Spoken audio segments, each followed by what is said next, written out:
Assalamualaikum warahmatullahi wabarakatuh. Ketemu lagi dengan saya Lulu Binarsi Hijrawati. Di video kali ini saya akan menjelaskan tentang pajak daerah dan retribusi daerah. Nah, pajak daerah terbagi menjadi dua, yaitu ada pajak daerah provinsi dan ada pajak daerah kabupaten atau kota.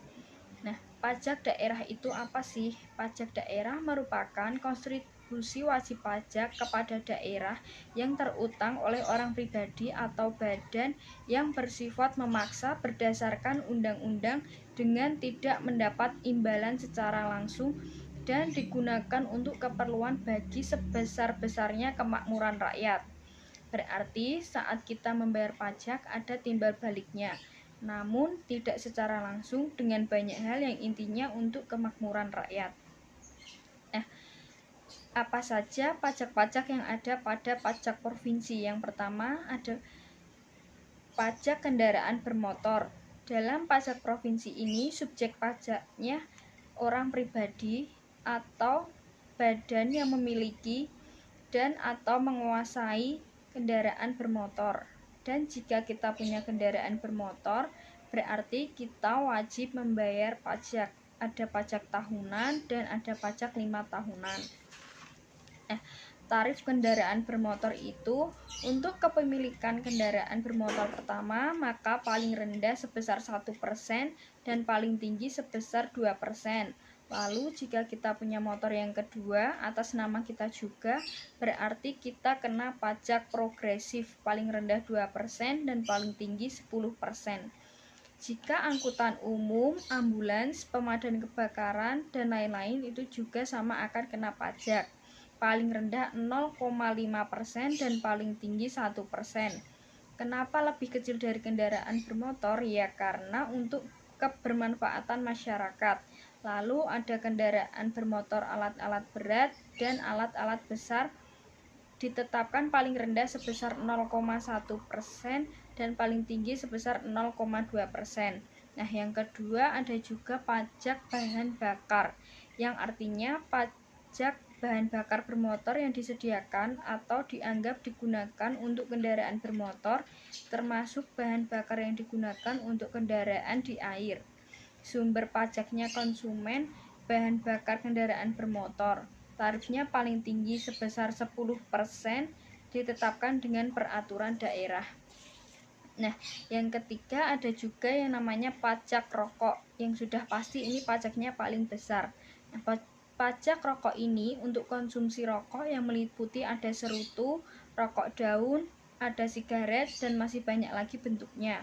Yang bukan objek pajak itu rokok yang tidak dikenai cukai berdasarkan peraturan perundang-undangan di bidang cukai. Nah, karena tarif pajaknya adalah 10% dari cukai rokok, timbal balik untuk tarif pajak rokok ini biasanya digunakan untuk kesehatan. Secara tidak langsung, kita sudah mendapatkan manfaat dan pajak yang kita bayar. Selanjutnya ada pajak daerah, kabupaten, atau kota.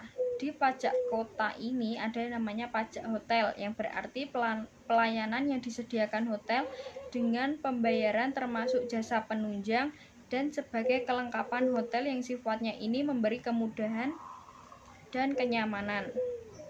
Misalnya fasilitas olahraga dan hiburannya, fasilitas telepon, internet, dan lain-lain yang disediakan hotel. Pajak hotel ini pajaknya paling tinggi 10%, ditetapkan dengan peraturan perundang-undangan. Kemudian ada pajak restoran, pajaknya paling tinggi sebesar 10%, yang pajak ini pelayanannya disediakan oleh restoran yang dikonsumsi oleh pembeli. Nah, ada juga pajak hiburan, misalnya tontonan film bioskop, pagelaran kesenian, musik, tari, itu pasti kena pajak. Pajaknya paling tinggi sebesar 35%, khusus untuk pajak hiburan pagelaran busana, fashion show, kontes kecantikan. Tarif pajak hiburannya dapat ditetapkan pajaknya paling tinggi 75%. Khusus hiburan kesenian rakyat atau kesenian tradisional dikenakan pajak paling tinggi 10%.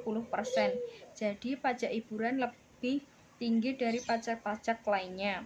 Lalu ada juga pajak reklame. Pajaknya paling tinggi sebesar 25% dan nilai sewa reklame tersebut. Lalu pajak penerangan jalan pun juga sama. Pajaknya paling tinggi 10%. Dan yang terakhir ada pajak parkir. Tarifnya paling tinggi sebesar 30%. Jadi ada tempat usaha yang punya lahan parkir, ya berarti dia harus membayar pajak parkir. Nah, sekian yang dapat saya sampaikan. Terima kasih. Wassalamualaikum warahmatullahi wabarakatuh.